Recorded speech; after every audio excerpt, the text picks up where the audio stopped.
So this is a very different video to what I usually do, but today I thought I would just do something a little bit different for the channel because lots of things have been going on and there's been a project that I've always wanted to do for a while, but I never got round to it until now.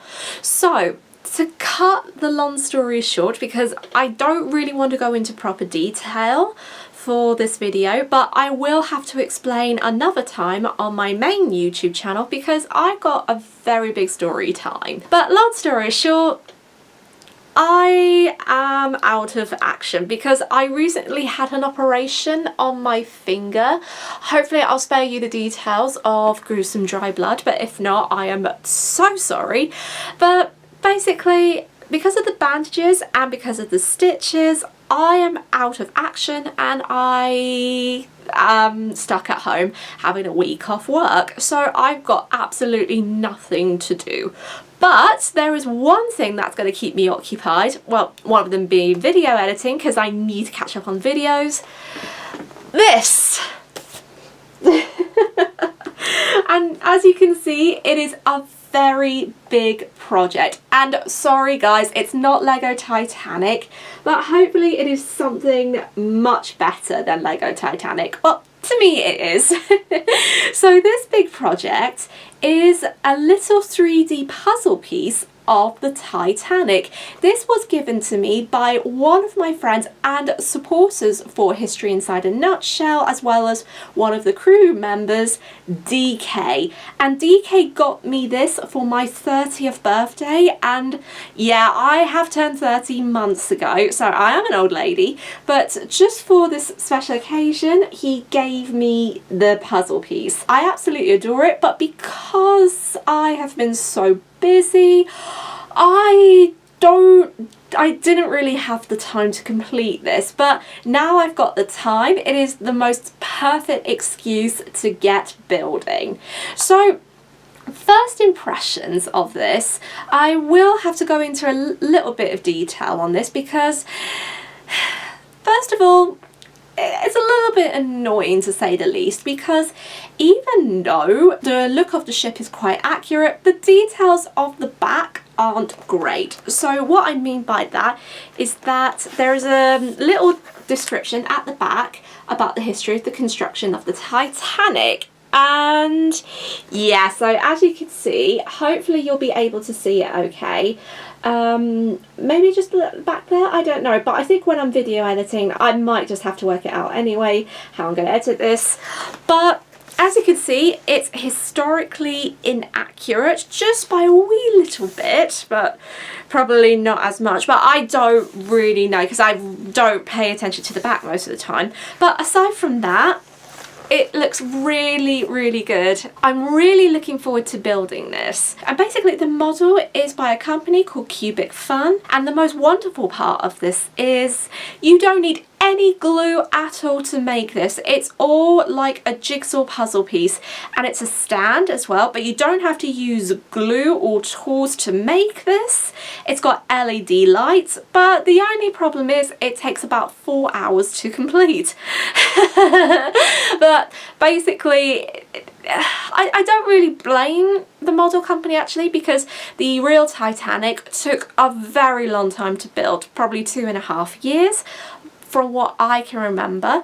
But then also the LEGO Titanic might have taken an extra amount of time, but I'm no expert at LEGO, so I don't know. But if you have built the LEGO Titanic already, let me know in the comments section down below if you thought it was an easy or a hard one. So without further ado, I am going to be taking this down into the kitchen, and I'm going to do multiple clips of it while doing a voiceover, but we're going to have to see how this entirely goes. But I'm really looking forward to it, and DK, thank you so much for the present. I'm sorry it took this long to actually get it sorted, but this video is especially for you because I know you wanted to see what it's like and how I built it. So yeah, this one was for you, bestie. So without further ado, let us go to build the 3D puzzle of the Titanic. Yay!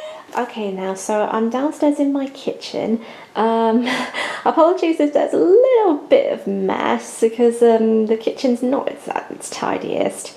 But I've just opened the box now, and oh boy, let me tell you, I wasn't expecting loads of stuff. So in a little bit of the corner there, we've got the whole entire puzzle. Eek. And we also got some LED lights, which is just over there in that little bag. We've got a little 3D puzzle standing in, I don't know what that's for. But then we've got the whole model, well, the whole booklet of how to build the model. So I haven't really read the whole description yet, but it turns out that things can be a little bit inaccurate, but I don't know. But we've got languages in English, Chinese, and French. And then we got some little bits on information on how to work on the LED lights. And then also we just got like the little bits themselves. Ooh. So this is going to be a little bit of a thingamabob. So wish me luck, guys. Okay, so we're gonna probably start. Okay, so we're gonna probably start with the first step. So I'm gonna show you like what the pieces are there. Hopefully you can see, but one problem I have with it is that even though they're on different sheets, you would think that in different parts, these have got 15 parts, that all the numbers would have been the same. But no, this is not the case, because all the parts here, they're in different numbers to hold the Titanic together. So these made it a little bit hard, but I think I've learned to take things slow and steady. So the first bit I'm going to do, and I think this is laying out the keel, and this is exactly what the ship would have been like when she was built at Harland and Wolff. So I'm guessing really to begin with we've got to start with the keel, so I'm going to give it a try and see what happens from there.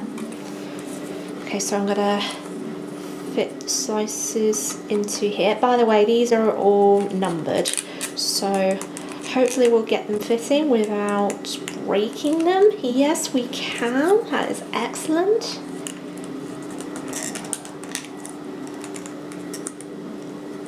Okay, so we've done a good job with that, and we're going to put in, ooh, how do we do that? I think it's this way.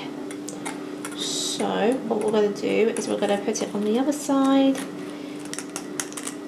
make sure it zips together, and there we go, here is our keel. It doesn't look too bad at all, does it? Okay, so that's a start, so we'll probably get on to the main stuff and see what happens from there.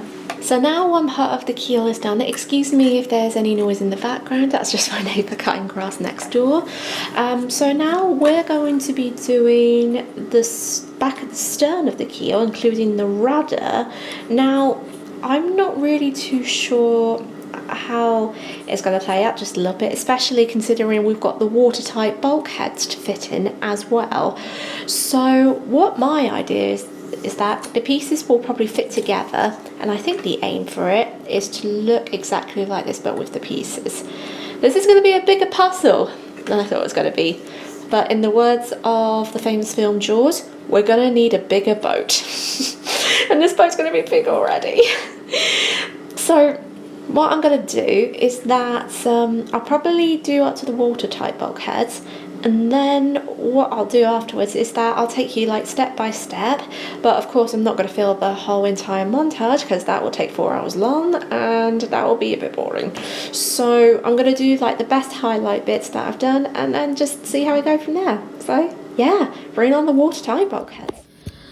Okay, so I'm going to have to reduce my mobile phone a little bit just because you wouldn't believe how long it is. So I haven't gone to the watertight bulkheads yet, but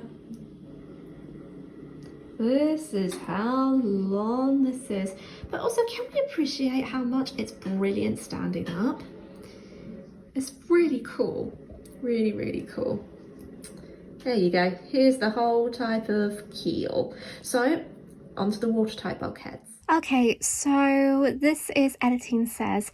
So I'm gonna have to make a small voiceover because after an hour and a half later, I struggled a little bit with the watertight bulkheads, and I've been fiddling with this up and down, and by the time I got the floor above the bulkheads, which is for the bow, the pieces really didn't fit, and I got so frustrated that I had a meltdown.